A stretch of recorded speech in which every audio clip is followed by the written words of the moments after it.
Salut! Suite à je dirais très forte demande pour cette, en réponse à une question en particulier de comment est-ce que je fais pour m'équiper à la maison avec l'équipement d'entraînement sans que ça coûte une fortune. C'est-à-dire que, tu sais, qu'est-ce qui est important d'avoir puis qu'est-ce qui est un peu du flafla dans le fond. OK? Fait que, ce qui est important de comprendre, la première chose, c'est quelle est la fonction d'une pièce d'équipement. C'est-à-dire juste globalement, à quoi ça sert avoir de l'équipement. L'équipement, ça sert à faire deux choses. Tu as des pièces d'équipement qui font les deux, mais c'est une des deux.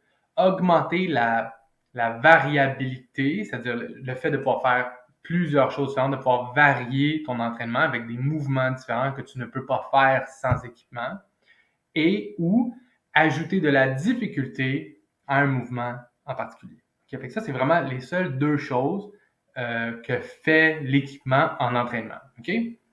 Fait que, au niveau, puis la première chose à prioriser, si tu as zéro équipement ou si tu en as très peu, là, si tu as comme une paire de 5 livres, c'est c'est de comprendre quel est tout le pan du mouvement humain, si je peux dire, là, puis voir comment tu fais pour toucher un peu à tout sans que ça coûte full cher. Okay? Fait que, d'abord, je vais commencer en disant, ne faites pas l'erreur hyper commune de t'acheter une paire de 3 livres, des poids libres de 3 livres, une paire de 5 livres, une paire de 7 livres, une paire de 10 livres. C'est une erreur dans le sens où il n'y a pas le bon de 3 à 5, de 5 à 7 ou même de 3 à 7 ou de 3 à 10 n'est pas assez grand pour que ça fasse une grosse différence en entraînement. OK?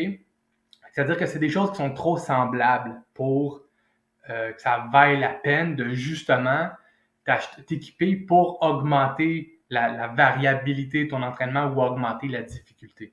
OK?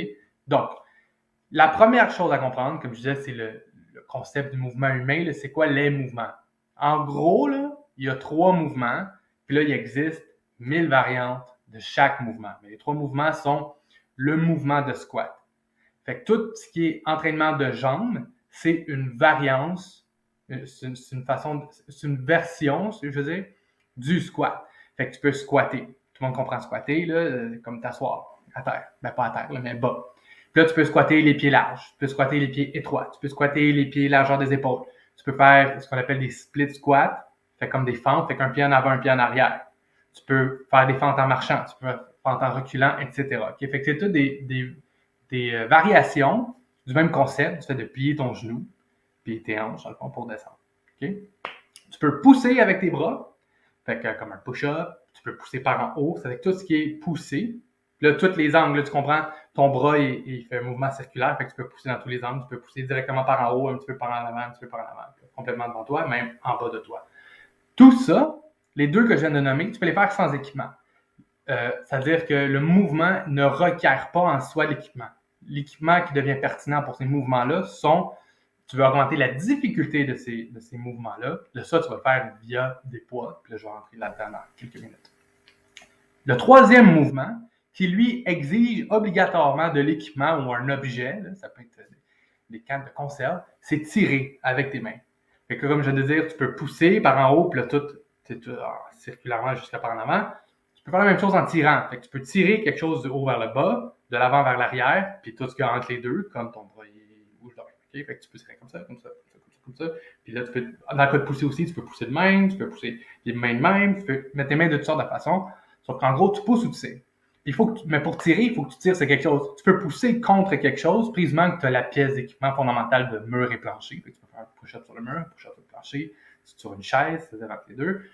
Mais tirer, il faut que tu tires quelque chose, il faut que tu aies quelque chose dans tes mains à tirer, il faut que tu prennes quelque chose. Et c'est là que vient la pièce d'équipement fondamentale, si tu veux t'équiper à la maison. Avant même des poids libres, tu as les élastiques. OK? Fait que là, je suis sur Amazon. Je n'ai aucune affiliation avec aucun des produits que je vais te montrer. C'est juste pour montrer de quoi ça peut avoir l'air. OK? Tu veux des élastiques qui ont des poignées. C'est tout. Simple de même. OK?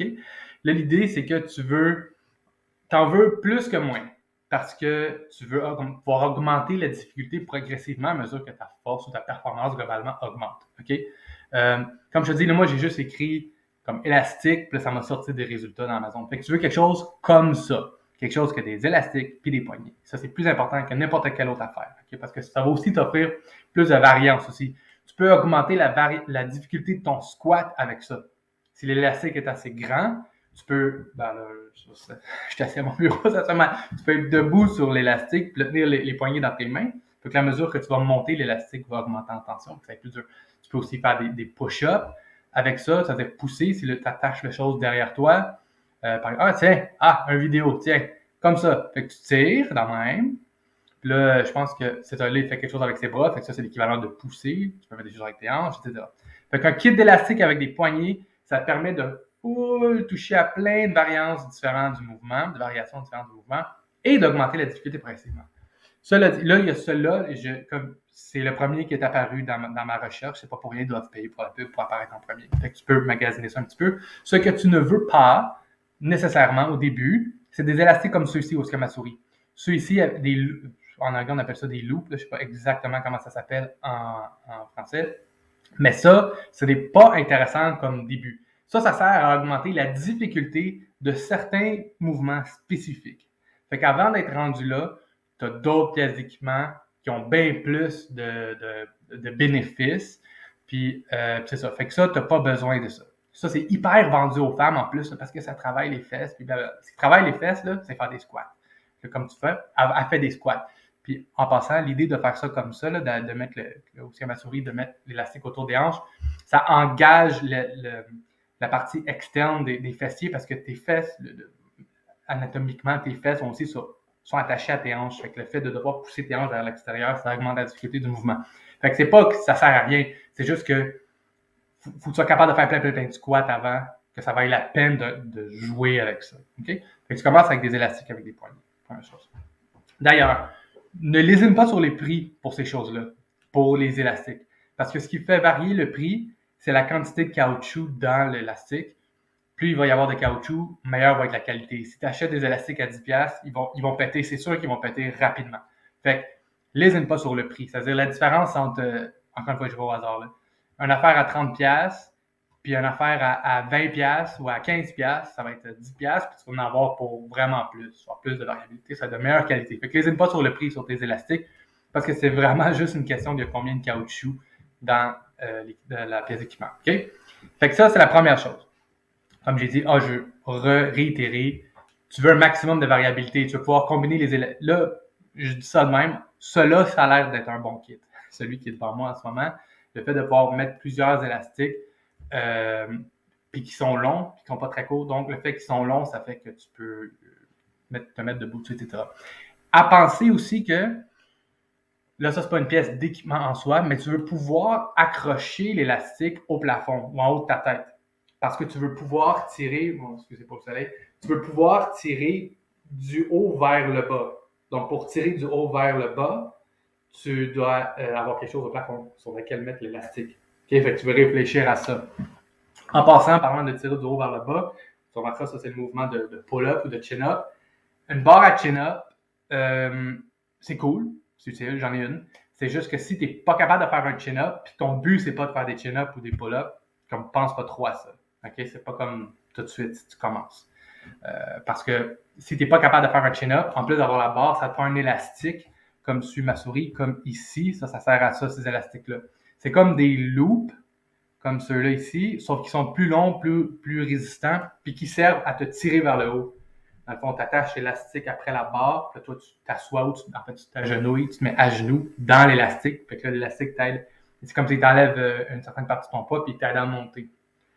Mais ça, c'est très spécifique pour un exercice, puis là, ce que je t'explique, c'est que l'important, c'est que tu puisses faire plein de choses. Fait qu'à moins que ton but dans la vie, c'est de faire des pull-ups, j'ai des clientes comme ça, c'est parfait, je leur recommande ça. Sauf que si tu commences, tu n'as pas besoin de ça. Maintenant, tu as augmenté la difficulté de certains mouvements, puis soit tes élastiques ne se prêtent pas bien à ça, ou tu es rendu plus loin que ça, c'est-à-dire que la force est plus grande, ou comme j'ai dit, c'est plus souvent une question que tes élastiques ne se prêtent pas bien à ça. Par exemple, tu ne peux pas faire des lunges, des fentes avec les élastiques, parce que l'élastique, par définition, toi, il faut que tu sois statique. Fait que tu ne peux pas bouger avec l'élastique. C'est là que les poids libres viennent en ligne de compte. Achète-toi pas des 5 livres. Ben, si tu as, à moins non, c'est ça. Si tu as des élastiques, achète-toi pas des 5 livres. Achète-toi pas. Ça commence à 10. Ça dépend de toi, ça dépend de ta force, ça dépend de ce que tu vas faire. Sauf que ça ne va pas en bas de 10. Parce que si tu tiens, présumant que tu as un certain niveau de force parce que tu as commencé avec des élastiques puis tu t'es développé un peu, tu as besoin d'une charge qui, proportionnellement à ton poids, à toi, à ce que tu pèses, ajoute quelque chose. Parce que le but du poids libre, c'est d'augmenter ton poids pour rendre le mouvement plus difficile. Par exemple, si je squatte ou si je fais des lunges, des fentes, puis j'ai des poids dans mes mains, le but, c'est de faire comme si j'étais plus lourd. C'est ça le but de tenir les poids. Fait que là, même si tu pèses 100 livres, prendre un 10 livres dans tes mains, ça augmente ton poids de 10%. C'est pas beaucoup. Fait que tu veux quelque chose de plus appréciable que ça. C'est-à-dire qu'il va augmenter plus significativement le degré de difficulté de l'exercice. Fait que tu vas commencer, comme je dis, comme 10, c'est vraiment le minimum, c'est comme un plancher. Mais tu veux aller à 15, tu veux aller à 20. Puis là, si tu as déjà des 10 ou des 15, des 20, des 12, quelque chose comme ça, achète-toi pas. Si tu as des 12, achète-toi pas des 15. Si tu as des 15, achète-toi pas des 20. C'est pas assez loin devant la courbe. Tu veux aller dans le 30, dans le 40, dans le 50. OK? Parce que si tu as, mettons, une paire de 40 livres, tu as 80 livres. Tu as un 40 que tu peux faire quelque chose avec. Tu peux faire des squats, tu peux tenir le poids comme ça, faire des squats, tu peux faire des fentes, des lunges, tu peux faire X, Y chose où tu es assez fort pour tirer le 40 livres.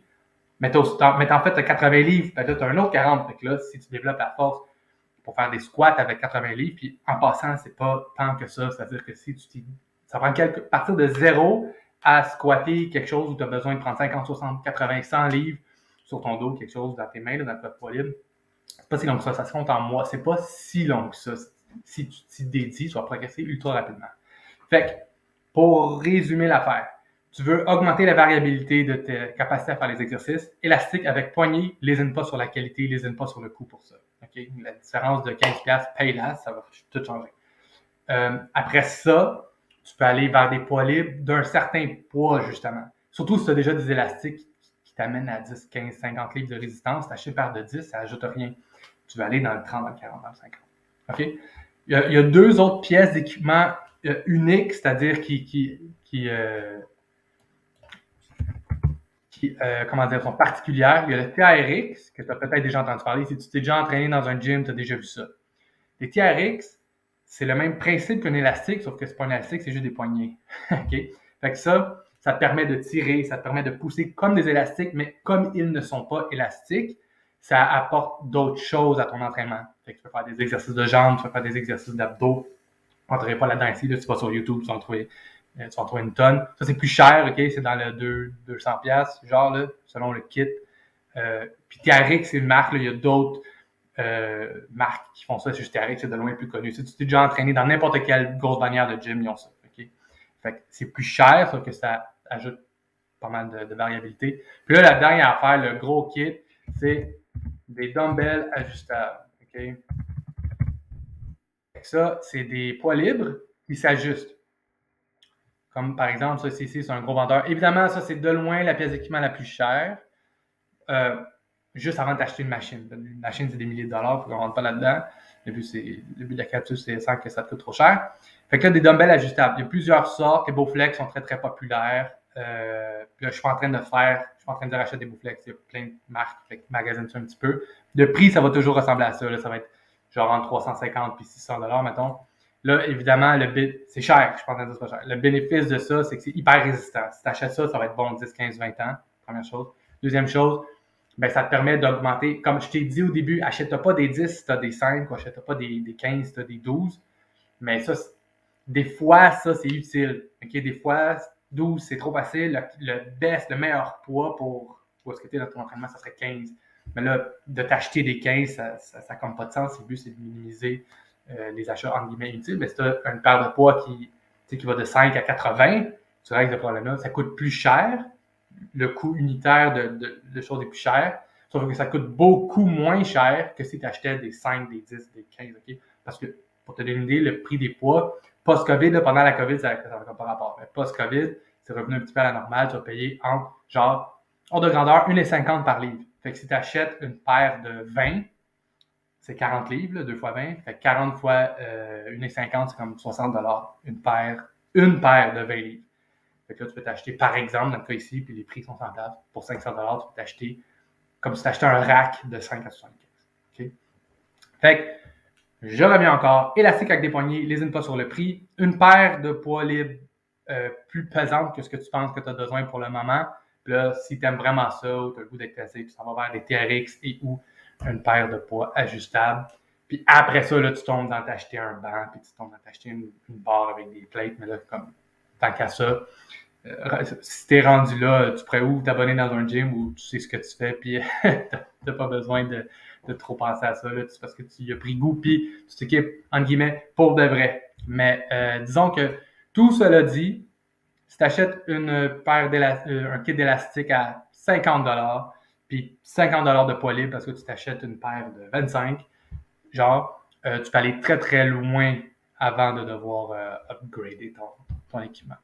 J'espère que ça répond à tes questions. Et si à vos questions, si vous avez d'autres questions, n'hésitez pas.